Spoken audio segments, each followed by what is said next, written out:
Sarah Mitchell stood at the firing line of the police academy range, her blonde hair pulled back in a regulation ponytail as she raised her Glock 19 with visibly trembling hands. Around her, fellow recruits fired with confidence and precision while she struggled to even hit the paper target at a mere 10 yards. "Mitchell, what the hell was that?" barked Range Officer Jenkins as her latest shot sailed wide, missing the silhouette completely. "You couldn't hit water if you fell out of a boat. How do you expect to qualify for duty if you can't handle basic marksmanship?" The other recruits exchanged knowing glances. Mitchell was clearly the weak link in their class, someone who would probably wash out before graduation. What none of them knew was that hidden in Sarah's personnel file was an Olympic silver medal in biathlon shooting that would make every instructor on that range question everything they thought they knew about marksmanship, pressure, and the complex psychology of a champion trying to start over. From which city in the world are you watching this video today? Let us know in the comments. And if you believe that heroes come in the most unexpected forms, don't forget to subscribe. The morning had started like every other at the Los Angeles Police Academy, with recruits arriving at the range at 0700 for their third week of firearms qualification. Sarah had been awake since 0500, sitting in her dormitory room staring at her hands, knowing that today would bring another round of humiliation and failure. At 29, she was slightly older than most recruits, having spent her 20s in a completely different world, the elite international circuit of Olympic biathlon competition. The truth about Sarah Mitchell was buried in a past she was desperately trying to leave behind. 3 years earlier, she had stood on the Olympic podium in Pyeongchang, South Korea, a silver medal around her neck for the women's 15-kilometer biathlon, a grueling event that combined cross-country skiing with precision rifle shooting. For 8 years, she had been among the world's elite in one of the most demanding shooting disciplines, where athletes had to control their breathing and heart rate after intense physical exertion to make perfect shots at 50 meters. Sarah's specialty had been the standing position, the most difficult shooting stance in biathlon, where athletes balanced on skis while steadying a .22 caliber rifle to hit targets the size of a golf ball from 50 meters away. Her precision had been legendary in the sport, with commentators often noting that she seemed to shoot between heartbeats, her timing so perfect that her body was completely still at the moment of trigger pull. But Sarah's Olympic career had ended abruptly after a tragic accident during training in Vermont. She had been coaching a junior biathlete when the young athlete had a negligent discharge, sending a .22 round through Sarah's shoulder. The physical injury healed within months, but the psychological trauma was devastating. Sarah developed what sports psychologists termed trigger anxiety, a condition where the act of pulling a trigger triggered panic responses regardless of context. After 2 years of unsuccessful therapy and diminished performance, Sarah made the difficult decision to leave competitive shooting entirely. She had always admired law enforcement and believed that a completely different environment might help her overcome her psychological barriers. She applied to the Los Angeles Police Academy, deliberately omitting her Olympic background from her application. She wanted to prove she could succeed based on her current abilities, not her past achievements. The irony was devastating. Sarah had once been capable of hitting 5 out of 5 targets the size of a golf ball at 50 meters while standing on skis with her heart rate at 170 beats per minute. Now she couldn't hit a human-sized silhouette at 10 yards while standing perfectly still on solid ground. Her hands would shake uncontrollably whenever she raised a firearm, her mind flooded with memories of that training accident and the sound of the young athlete's scream when she realized what had happened. "Mitchell, step off the line," Range Officer Jenkins commanded after her 5th consecutive miss. "You're wasting ammunition in range time. At this rate, you'll never qualify." The suggestion wasn't meant to be cruel, but it felt like another confirmation that Sarah had lost the abilities that had once defined her. She had gone from being one of the most precise shooters in the world to someone who couldn't qualify with a basic service pistol. Recruit Rodriguez, a former college athlete with natural shooting ability, shook his head as Sarah walked past. "How did she even make it this far? My little sister shoots better than that." "Maybe she's just nervous," suggested Recruit Chen, one of the few students who had shown Sarah any kindness. "Some people take longer to develop marksmanship skills." But Sarah knew this wasn't about developing skills. This was about losing them. Every failed shot reminded her of the precision she had once possessed, the confidence that had allowed her to perform under the pressure of Olympic competition. Now she couldn't even hit a stationary target in controlled conditions.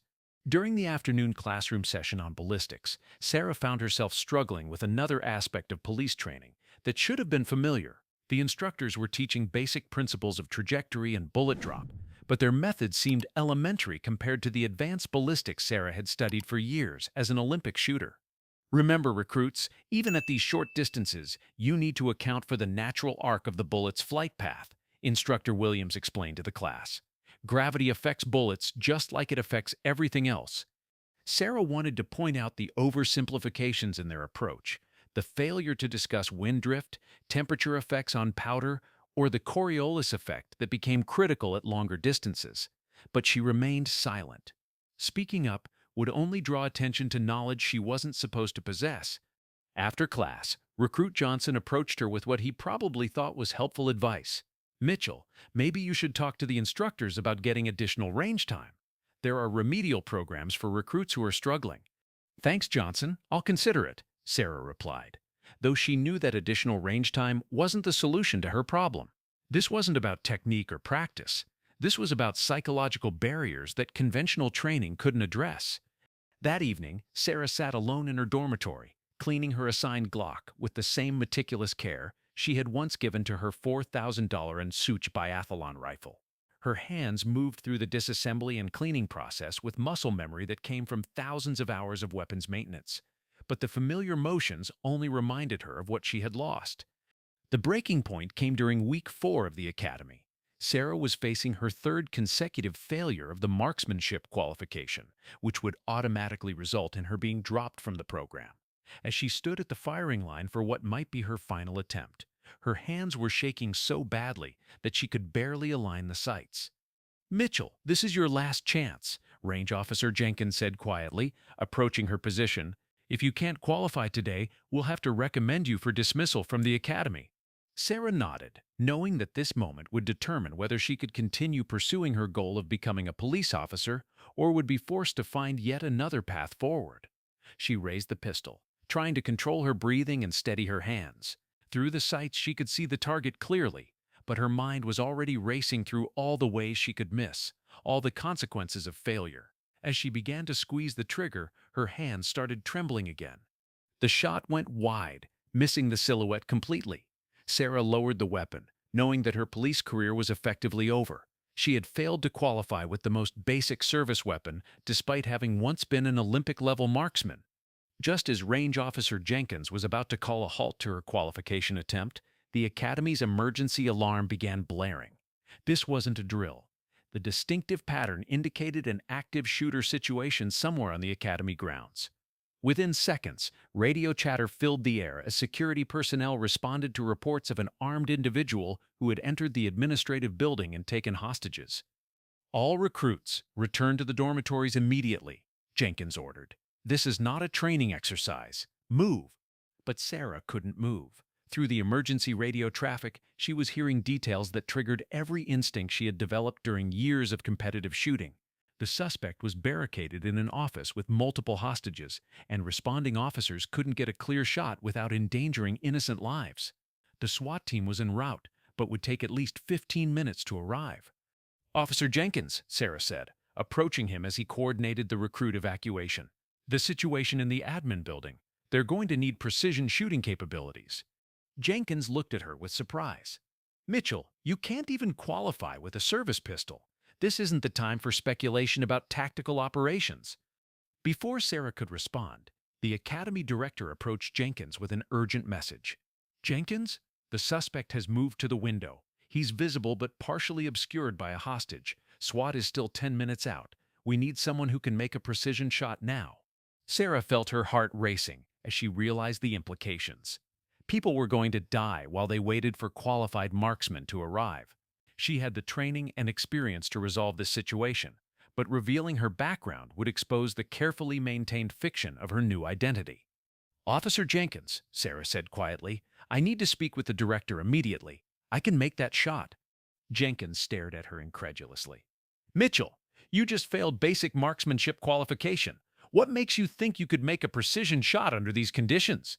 Sarah reached into her wallet and retrieved something that made Jenkins's expression change completely. A small pin bearing the Olympic rings and the year 2018, the kind given only to Olympic medalists. The pin was worn from being carried everywhere, clearly authentic and completely incongruous with her status as a failing police recruit. Sarah Mitchell, Olympic silver medalist, Biathlon, Pyeongchang 2018, she said, her voice steady despite the chaos around them. Four-time World Cup champion, 8 years international competition. Officer Jenkins, I know how to make this shot. The range fell silent except for the continuing emergency radio traffic. Jenkins stared at the Olympic pin, trying to process the revelation that his worst marksmanship student was actually one of the most highly trained precision shooters in the world. "Why didn't you tell us about this background?" Jenkins asked.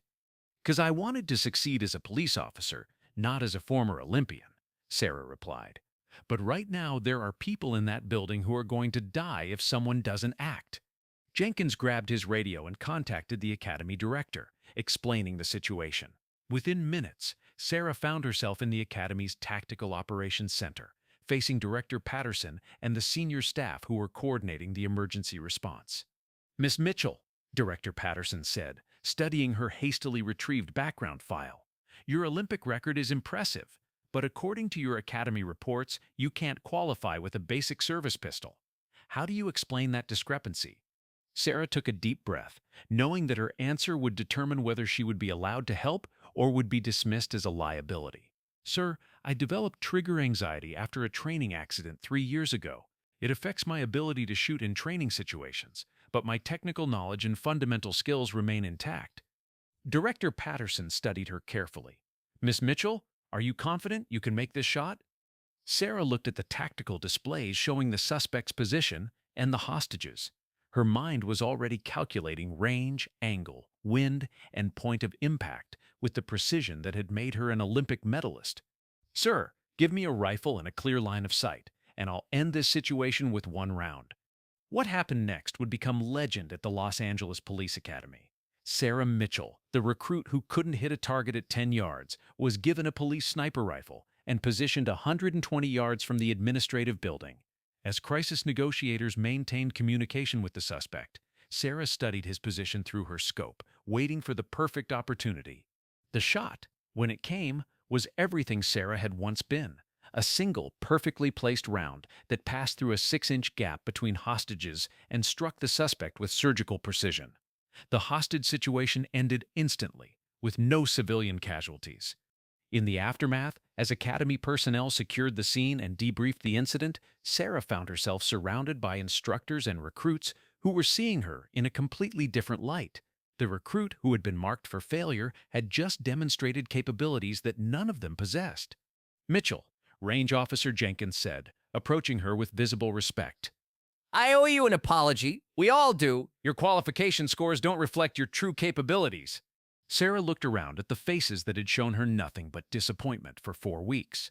"Officer Jenkins, I still can't qualify with a service pistol. That problem hasn't been solved." "But you just made one of the most difficult shots possible under maximum pressure," Director Patterson pointed out. "Perhaps we need to reconsider our training methods and evaluation criteria." Sarah graduated from the police academy 2 months later, not because she ever managed to overcome her trigger anxiety completely, but because the department recognized that some skills transcend conventional measurements. She was assigned to a specialized role where her unique combination of Olympic-level precision and psychological challenges could be properly managed. The recruit who couldn't hit paper at 10 yards had proven that sometimes the greatest strengths emerge from the deepest struggles, and that true expertise isn't about perfect performance in every context, but about finding the right moment to reveal your hidden capabilities when lives hang in the balance.